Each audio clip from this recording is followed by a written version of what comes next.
నమస్తే శ్రీమాత్రే నమః శ్రీ గురుభ్యో నమః. మనం ప్రతిసారి అంటే నేను చర్చించే ప్రతిసారిని యోగాల గురించి చెప్తూ ఉంటాను.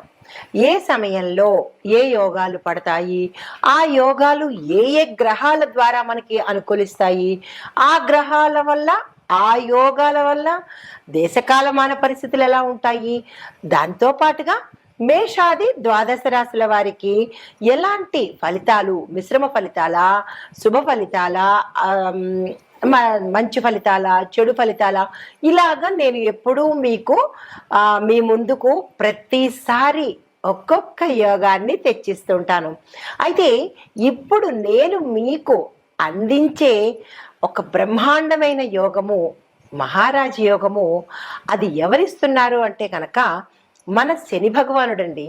30 ఏళ్ల తర్వాత జూలైలో 2025 జూలై 13వ తారీఖు నుంచి శని భగవానుడు మనకి ఇబ్బంది పెట్టడమే కాదు, దానితో పాటు మనకి మహారాజ యోగాలను కూడా కలగజేస్తాడు అనమాట. అయితే ఈసారి ఈ సంవత్సరము 25లో జూలై నెలలో మనకి శని భగవానుడు ఇచ్చే అపురూపమైన మహారాజ యోగము పట్టబోతోంది.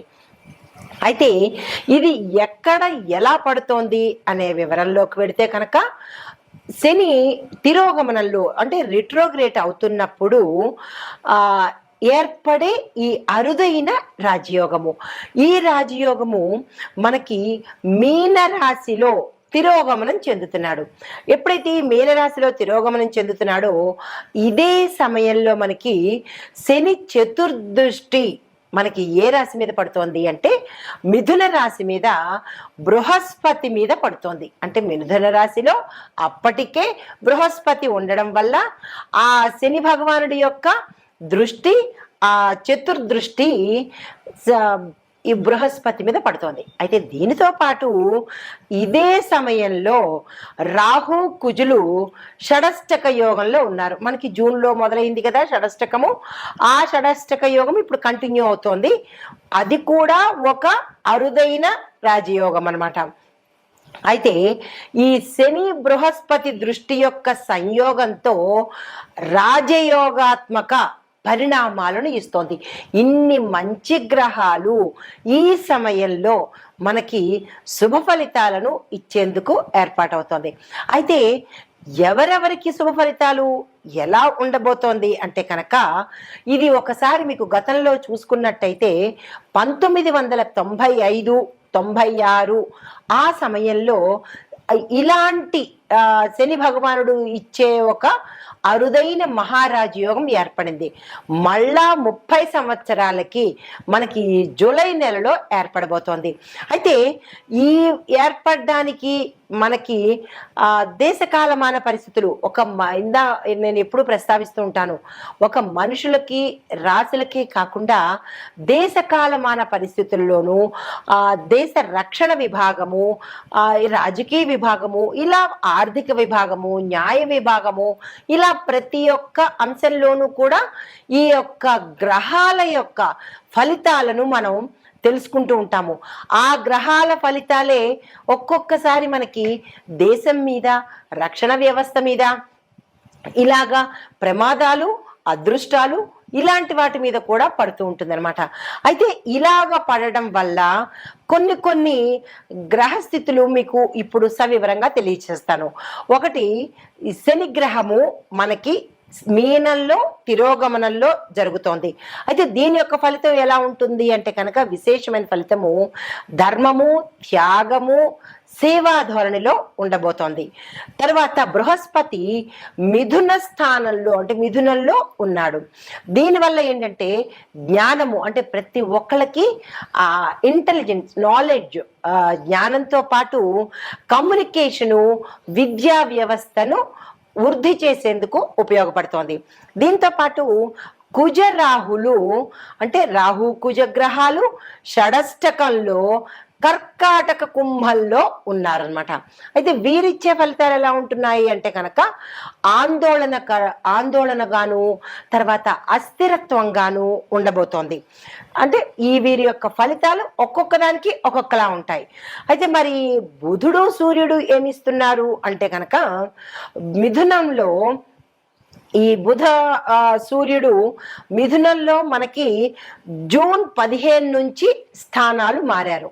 అయితే ఈ మారడం వల్ల రాజకీయంలో ఎక్కువగా కొంత జోక్యం కలగజేసుకోవడము, రాజకీయంలో ఒక స్థిరత్వం లేకపోవడము, ఇలాంటివన్నీ గోచరిస్తున్నాయి. ఇది గ్రహాల యొక్క స్థిరత, వాటి ఇచ్చే విశేషము.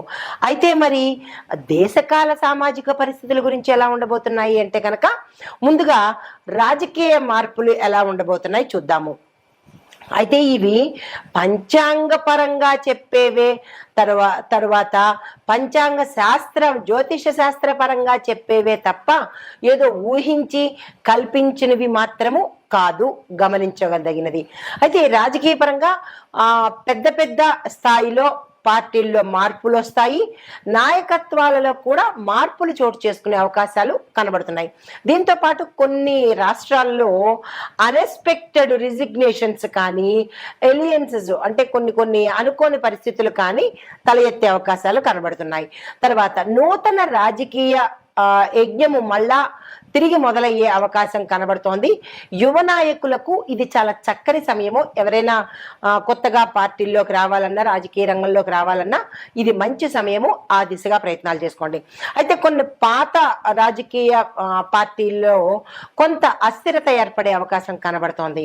అయితే ఇంకా ఆర్థిక రంగం చూసినట్టయితే ఎలా ఉంటుందంటే దేశ ధన మూలకంగా కొంచెం మెరుగుదల కనబడుతోంది. ముఖ్యంగా రిటైల్ రంగంలోనూ, రియల్టీ అంటే రియల్ ఎస్టేట్ రంగంలోనూ, ఇన్ఫ్రాస్ట్రక్చర్ రంగాలలో కొంత మార్పులు జరగబోతున్నాయి. తర్వాత bit coin, crypto, digital currency విషయాలలో గట్టి నిర్ణయాలు, విధానాలు అమలుపరిచేటట్టుగా గోచరిస్తోంది. అయితే రూపాయి విలువ స్థిరంగా ఉంటే సరిపోతుంది. విదేశ పెట్టుబడులకు ఆకర్షితం అయ్యేటట్టుగా మనకి రూపాయి విలువ ఉండబోతోంది. అయితే చమురు ధరలు, ఇంకొక అంశం ఏంటంటే చమురు ధరలు తగ్గినప్పటికీ లోకల్గా ట్యాక్స్ విషయాలలో ప్రజల మీద భారం పడే అవకాశం కనబడుతోంది. ఇది ఆర్థిక పరంగా. అయితే మరి న్యాయ వ్యవస్థ పరంగా చూసుకున్నట్టయితే ఎలా ఉండబోతోంది అంటే కనుక కొన్ని పెండింగ్ రాజకీయ కేసులు వేగవంతంగా ముందుకు నడిచేటట్టుగా గోచరిస్తోంది. అత్యున్నత న్యాయస్థానాలలో ముఖ్యమైన తీర్పులు వెలువడే అవకాశాలు కూడా కనబడుతున్నాయి. అయితే న్యాయ రంగంలో డిజిటలైజేషన్ కూడా అయ్యేందుకు అవకాశాలు గోచరిస్తున్నాయి. ఇక రక్షణ విభాగానికి చూసుకున్నట్టయితే కనుక సరిహద్దు పరిస్థితులు కొంత పటిష్టంగా ఉండేటట్టుగా చర్యలు తీసుకోబోతున్నారు. తర్వాత అణు సామర్థ్యము, యుద్ధ డ్రోన్ల అభివృద్ధికి బలమైన చర్యలు తీసుకోవడము, టెక్నాలజీని ఇంప్రూవ్ చేయడము, ఇలాంటివన్నీ జరగబోతాయన్నమాట. అయితే రక్షణ రంగంలో చూసుకున్నట్టయితే కొత్త ఒప్పందాలు కుదరడము, మరీ ముఖ్యంగా రష్యా, ఫ్రాన్స్, ఇజ్రాయెల్ వంటి దేశాలతో కొన్ని ఒప్పందాలు జరిపించుకునేటట్టుగా గోచరిస్తోంది. అయితే వ్యవసాయ రంగం, గ్రామీణాభివృద్ధి చూసుకున్నట్టయితే వ్యవసాయ రంగానికి కొంచెం వర్షాభావము అంటే వర్షాలు చాలా అనుకూలంగా ఉండడము, రైతులకు ఊరట కలగడము, మంచి పంటలు పండే అవకాశాలు కనబడుతున్నాయి. దీంతో పాటు రైతు సమస్యల మీద ప్రభుత్వము వాస్తవంగా వాళ్ళ ప్రాబ్లమ్స్ ఏంటి అనేది చర్యలు తీసుకునేందుకు అవకాశాలు కనబడుతున్నాయి.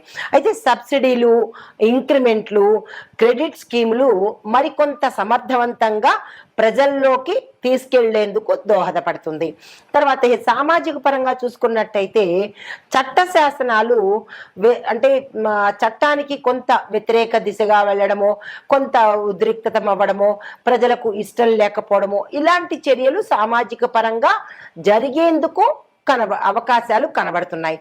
అయితే దీంతో పాటు దేశభక్తి యువతలో కూడా పెరిగే అవకాశాలు కనబడుతున్నాయి.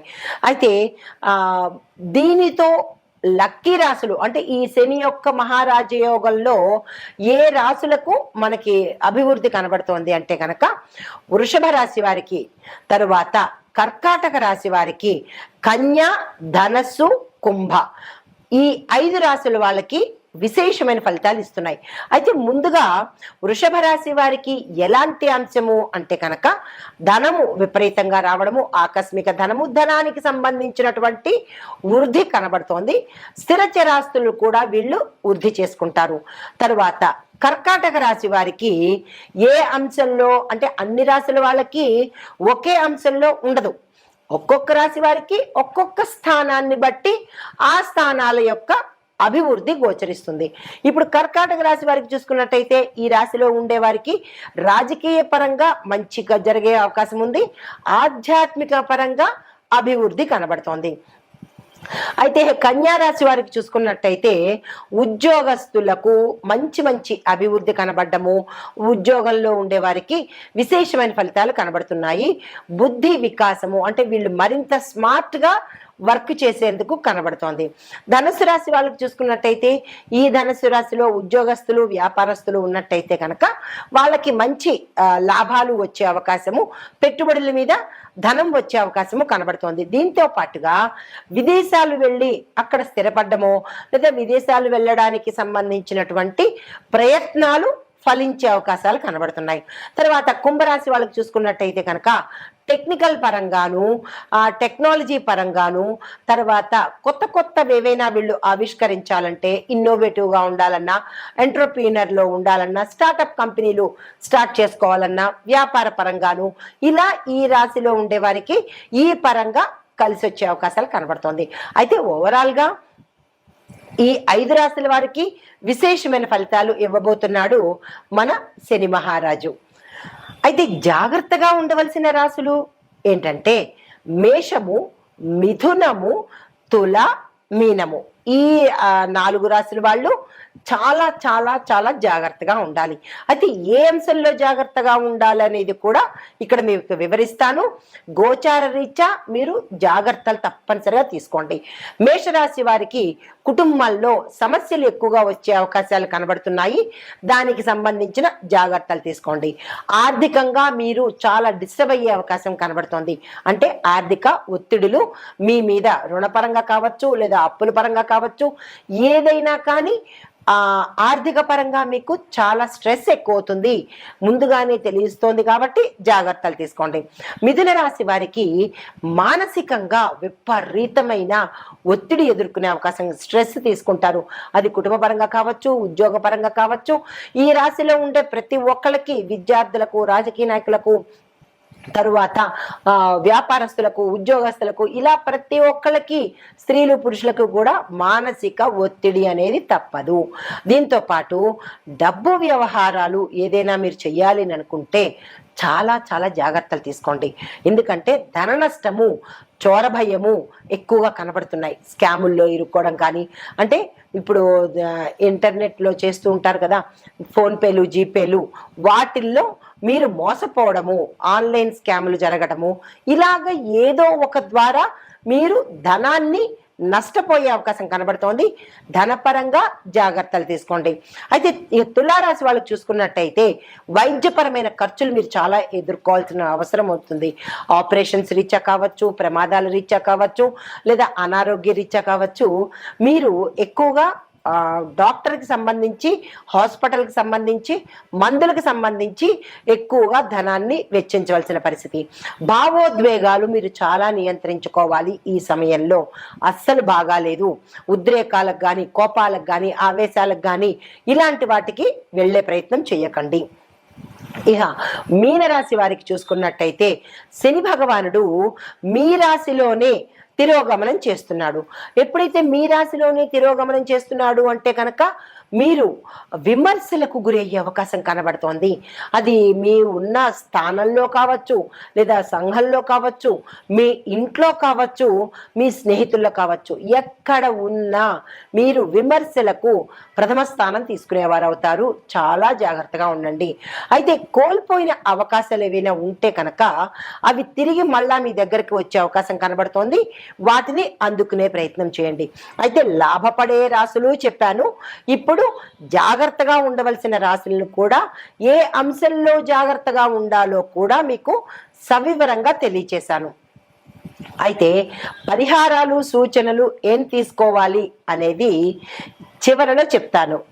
అయితే శని భగవానుడు 30 ఏళ్ల తర్వాత 2025లో తిరోగమనం జరుగుతోంది. మీనరాశిలో శని భగవానుడి తిరోగమనంతో పాటు బృహస్పతి మిథునంలో 3వ స్థానంలో సంచారం చేస్తున్నాడు. అయితే ఈ యొక్క ఫలితాలు మేషాది ద్వాదశ రాశుల వారికి ఒక్కొక్క రాశి వారికి ఎలా ఉండబోతోంది అనే అంశంలో రాశి కుంభరాశి, ఈ రాశి వారి యొక్క గ్రహస్థితి శని భగవానుడు 2వ స్థానంలోను బృహస్పతి 5వ స్థానంలో సంచారం చేస్తున్నారు. ఈ సంచార ఫలితాలు విద్యార్థులకు ఎలా ఉండబోతోందంటే విశేషమైన ఫలితాలు. ఏ రంగంలో ఉన్న వాళ్ళకైనా సరే మంచి ఫలితాలు పొందే అవకాశం ఉంటుంది. నెగ్లెక్ట్ చేసుకోకండి. ఈ సమయాన్ని చక్కగా ఉపయోగించుకునే ప్రయత్నం చేసుకోండి. ఇతర వ్యాపకాలు తగ్గించుకోండి. అయితే ఉద్యోగస్తులు చూసుకున్నట్టయితే మీ యొక్క ఉద్యోగంలో స్థిరత్వం ఉంటుంది. స్థానాలు మారే అవకాశం కూడా కనబడుతోంది. చిన్న స్థానం నుంచి పెద్ద స్థానానికి వెళ్ళడము, లేదా స్థాన చలనాలు కానీ, ఉన్న ప్రదేశం నుంచి వేరే ప్రదేశానికి వెళ్ళడం కానీ ఇలాంటివి జరిగే అవకాశాలు కనబడుతున్నాయి. దీంతో పాటు ఆర్థిక పరిస్థితి చూసుకున్నట్టయితే అధిక నష్టాలు వచ్చే అవకాశం కనబడుతోంది. దీంతో పాటు కుటుంబంలో వారి యొక్క అంటే కుటుంబ సంబంధీకుల యొక్క ఆర్థిక భద్రతను మీరే తీసుకోవాల్సిన పరిస్థితి కనబడుతోంది. అయితే ఆరోగ్యపరంగా చూసుకున్నట్టయితే మానసిక అశాంతి, మానసిక అలజడి, దీంతో పాటు గుండెకి సంబంధించిన గుప్త రోగాలకు సంబంధించిన, చర్మ వ్యాధులకు సంబంధించిన కొన్ని రహస్య అంగాలకు సంబంధించిన విపరీతమైన వ్యాధులు వచ్చే అవకాశం కనబడుతోంది.